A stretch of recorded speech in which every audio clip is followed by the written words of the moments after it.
Hi everyone, welcome to your third book that I'm going to read to you today. So today, this book is called Mr. Gumpy's Outing. Now, I don't know if we've ever read this before in year one, I'm not too sure, but this is a really good story all about Mr. Gumpy going out for the day and being joined by lots and lots of different people and animals. Have you ever been on an outing before? Today, your task is going to be to write about an outing that you went on. It could be when you went to the park, or it could be when you went on holiday, when we could go on holidays. It could be when you went to your family's house somewhere else, or it could be just when you went out to the shops. So I'd like you to be thinking about what kind of outing did you go on, and did anything eventful happen?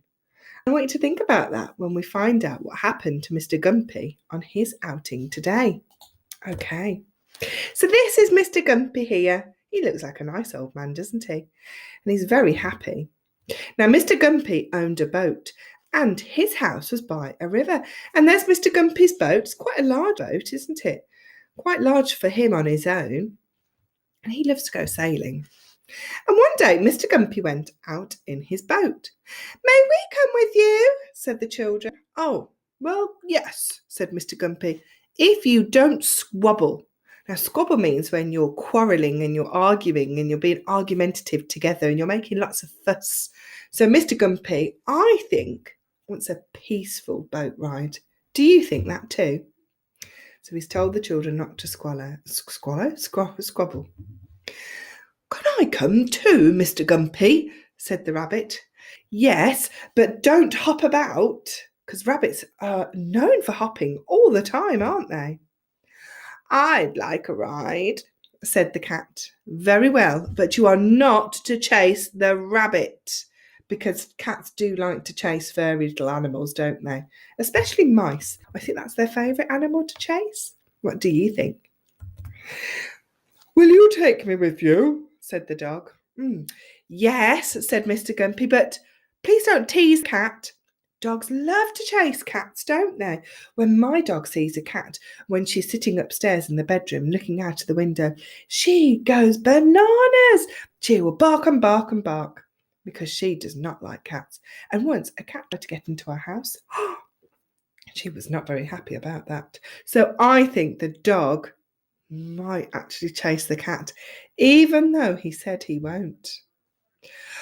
"May I come, please, Mr. Gumpy?" said the pig. "Very well, but don't muck about." Pigs have a lovely tendency to roll around in mud and muck about, don't they?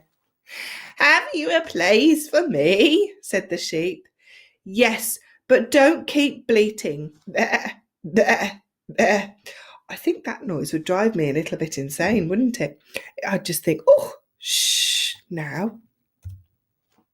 "Can we come too? Can we come too?" said the chickens. "Yes, but don't flap," said Mr. Gumpy. What would happen if they flapped on that boat? Well, it's getting a little bit full now, isn't it? We've got the children, the dog, the bunny, the cat, the pig, the chickens. Well, the chickens are flapping about everywhere. They're going to rock the boat, aren't they? And the boat will get very unstable on the water. "Can you make room for me?" said the calf. "Yes, if you don't trample about."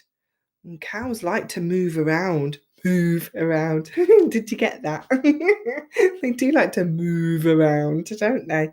Oh, I hope this boat is going to be stable on the water, Mr. Gumpy. "May I join you, Mr. Gumpy?" said the goat. Well, very well, but don't kick.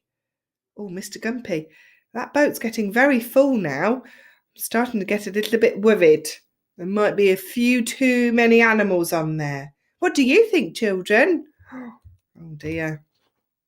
For a little while, they went along happily. Oh, that's really good. Oh, but then the goat kicked. The calf trampled. The chickens flapped. The sheep bleated. The pig mucked about. The dog teased the cat. And the cat chased the rabbit. And the rabbit hopped. And the children squabbled. And the boat tipped into the water. They fell with a great big splash.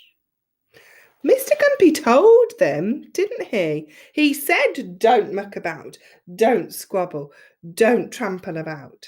They didn't listen, did they? And look what's happened. They've ended in a terrible mess, with even Mr. Gumpy going into the water as well. Look, he's over here. Oh dear, they're all going to be very soggy and wet now. Then Mr. Gumpy, the goat, the calf, the chickens, the sheep, the pig, the dog, the cat, the rabbit, and the children all swam back to the bank and climbed out to dry in the hot sun. Well, we'll walk home across the fields, said Mr. Gumpy. It's time for tea anyway. Mr. Gumpy was very kind there. He could have got quite cross, couldn't he? And being quite grumpy, a grumpy Gumpy. But he's not going to be grumpy Gumpy. He's going to be a really happy and kind Mr. Gumpy. And they all went back to Mr. Gumpy's house for tea and cake. How lovely! Goodbye, said Mr. Gumpy. Come for a ride another day. What a lovely story. Did you enjoy that? I really enjoyed that too. Now, your task is first, do you remember when we made those little books before? Well, I've got another video to show you how to make an even smaller one with more pages. So I would like you to make a book and then write about an outing that you had. Like I said, it could be an outing anywhere, to the shops, to the seaside, to the park, to your families, anywhere you like, and talk about something that happened, okay? So you're going to make a book. Don't forget to illustrate your book as well, because all the best books have great illustrations in. Remember, illustrations are the pictures. And then you're going to write a story about what happened. I'm really looking forward to seeing those books. And maybe next week, bring them back to school and we can put them in the classroom. Yes, excellent. Have a wonderful day, year one, and you reception. You take care now. See you soon. Bye.